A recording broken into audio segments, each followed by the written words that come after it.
안녕하세요. 코리안벨리TV 6월 3일 첫째 주 소식입니다. 영주권 신청 절차에 큰 변화가 생겼고요. 메디케이드와 시니어 혜택에도 상당한 삭감이 예고되어 있습니다.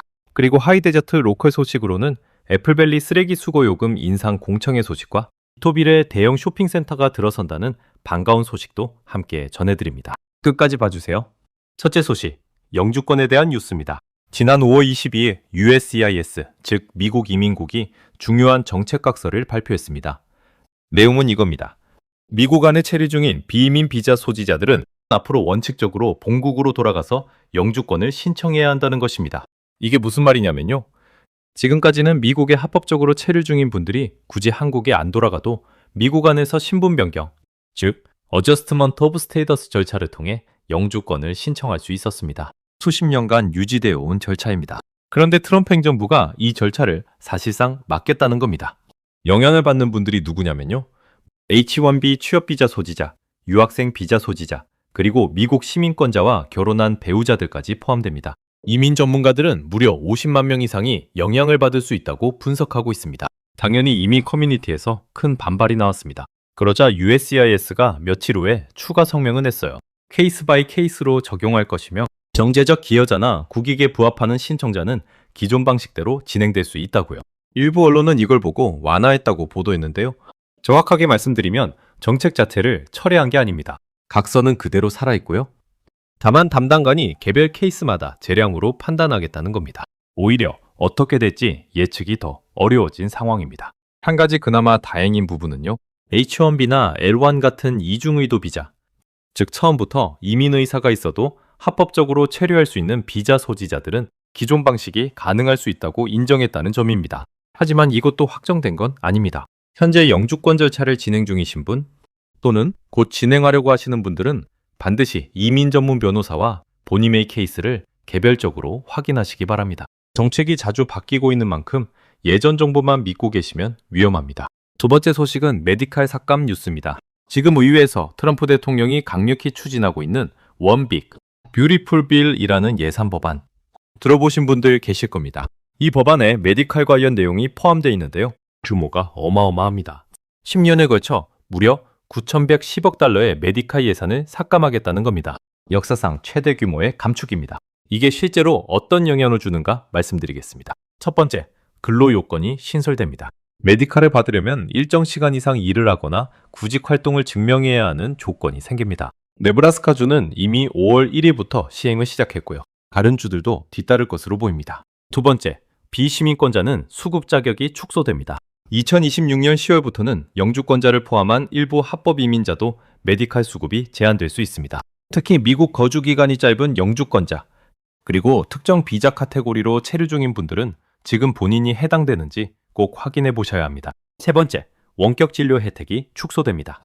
팬데믹 이후 메디칼 수급자들이 집에서 편하게 이용해온 원격 진료 서비스가 올 1월 30일부로 종료됐습니다. 현재 메디칼을 이용하시는 분들, 특히 만성질환을 앓고 계신 시니어들의 경우 보장이 어떻게 바뀌는지 카운티 사회복지국이나 전문가를 통해 꼭 확인하시길 권해드립니다. 메디케어를 이용하시는 분들도 변화가 있습니다. 이미 알고 계시겠지만 2026년부터 처방약의 연간 본인 부담 상한액이 2,100달러로 새로 생겼습니다. 이 부분은 오히려 약값 부담이 줄어드는 긍정적인 변화입니다. 반면 파트 B 보험료는 월 206달러 50센트로 올랐습니다. 작년 185달러에서 약 21달러 인상된 겁니다. 소셜 시큐리티는 어떨까요? 2026년 코라, 즉 물가 연동 인상률은 2.8%로 결정됐습니다. 평균 수령액이 월 2,015달러에서 2,071달러로 올랐습니다. 지금 당장 삭감은 없지만 의회 예산처가 신탁기금, 고가 시점을 2032년으로 앞당긴 만큼 장기적으로 지켜봐야 하는 상황입니다. 다음 로컬 뉴스입니다. 첫째 뉴스로 애플밸리 쓰레기 수거 요금 인상안입니다. 애플밸리에 사시는 분들 주목해주세요. 쓰레기 수거 업체인 버텍 웨이스트 인더스트리스가 요금 인상안을 시에 제출했습니다. 시는 이에 대한 주민공청회를 6월 23일에 개최합니다. 인상폭이 어느 정도냐면요. 수거 용기 크기에 따라 다른데요. 격월 청구 기준으로 최소 62센트에서 최대 10달러 22센트까지 오를 수 있습니다. 인상안이 승인되면 7월 1일부터 적용됩니다. 그 이후에는 매년 7월 1일에 추가로 조정이 가능하고요. 상한선은 연 4% 이내로 제한됩니다. 2031년까지 이 구조가 유지됩니다.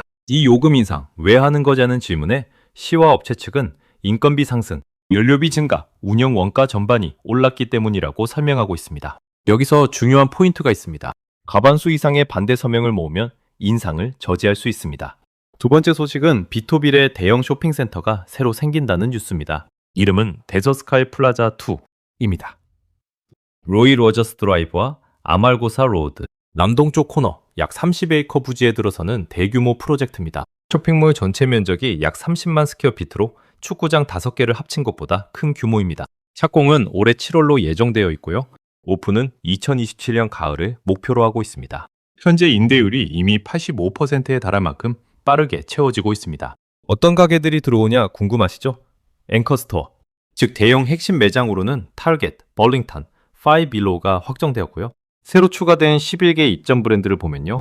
의류 할인점, 로스 드레스 폴레스, 요즘 인기 많은 베러버스 커피, 세차 전문점 퀵퀘 카워시, 편의점 세븐일레븐, 지중해 음식 레스토랑 루나 그릴, 대만 베이커리 체인 85도시 베이커리 카페, 여기 한인분들도 좋아하시죠? 하와이안 바비큐 전문점 오노 하와이안 바비큐, 아메리칸 다이너 컨트리 키친, 프로즌 요거트 요거트랜드, 멕시칸 레스토랑 다케리아 투 포트리오스, 그리고 네일 살롱 펜퍼미 네일 살론 등 총 14개 브랜드가 한 지붕 아래 들어섭니다. 지금까지 하이데저트 지역에서 대형 쇼핑이나 외식을 하려면 꽤 멀리 나가야 하는 불편함이 있었는데요. 이 센터가 완공되면 지역 주민들의 생활이 많이 편리해질 것 같습니다. 지역 일자리 창출 효과도 상당할 것으로 기대됩니다. 2027년 가을 오픈이 기다려지네요. 오늘은 영주권 신청 절차 변화, 메디컬 혜택 삭감, 그리고 애플밸리 쓰레기 요금 인상과 비토빌 신규 쇼핑센터 소식까지 전해드렸습니다. 특히 이민이나 메디칼 관련해서 본인의 상황에 직접 영향이 있을 수 있는 분들은 전문가와 꼭 개별 상담을 받아보시기 바랍니다. 오늘 영상이 도움이 되셨다면 좋아요와 구독 부탁드립니다. 감사합니다.